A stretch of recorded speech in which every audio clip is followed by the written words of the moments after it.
Welcome to the vault. I'm so glad you're here. Let's see what we're opening up today.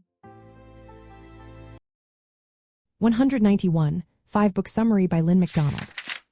This book takes you right into the heart of the First World War, focusing on the year 1915, one of the bloodiest and most intense periods of fighting.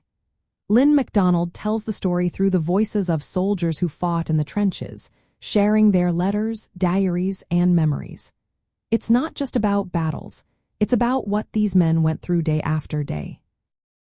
The story starts with soldiers from Britain and its allies preparing for battle.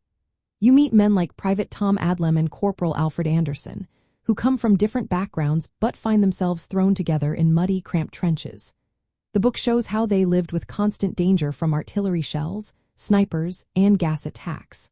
One moment, they're digging tunnels or repairing barbed wire. The next, they're running into no man's land under heavy fire. One key event is the Battle of Loos in September 1915.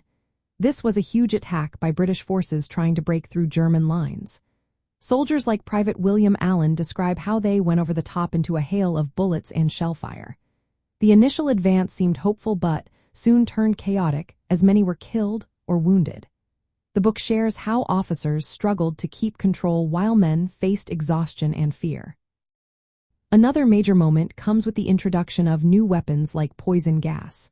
Soldiers talk about how terrifying it was to see yellow-green clouds drifting toward them, knowing it could cause blindness or death. Some managed to put on gas masks just in time, others were less lucky.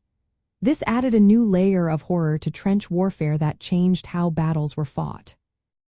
Throughout 1915, you also see how soldiers tried to hold on to hope amid suffering. Letters sent home reveal moments of humor and friendship even as death loomed nearby. For example, Lance Corporal Harry Patch writes about sharing cigarettes and stories with his mates during brief rests from fighting. The book doesn't just focus on British troops but also includes voices from French and German soldiers. This gives a fuller picture of what all sides endured during this brutal year. You hear about the constant shelling that turned fields into wastelands and how soldiers coped with cold winters in trenches filled with mud and rats. As 1915 ends, there's no clear victory for anyone. The front lines barely move despite huge losses on both sides. Soldiers are worn down physically and mentally but keep fighting because retreat isn't an option. The book closes with reflections on what this year meant for those who survived, how it shaped their lives forever.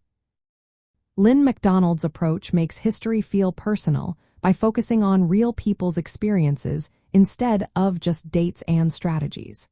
If you want to understand what life was like in those terrible trenches during 1915, this book gives you that view straight from those who lived it.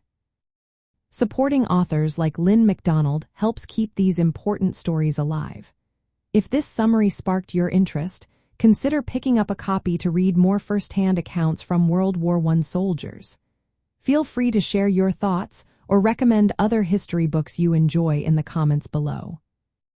This story reminds us that behind every battle are individuals facing fear and hardship every day, and their voices deserve to be heard. Don't forget to like and subscribe to our channel for more stories and insights.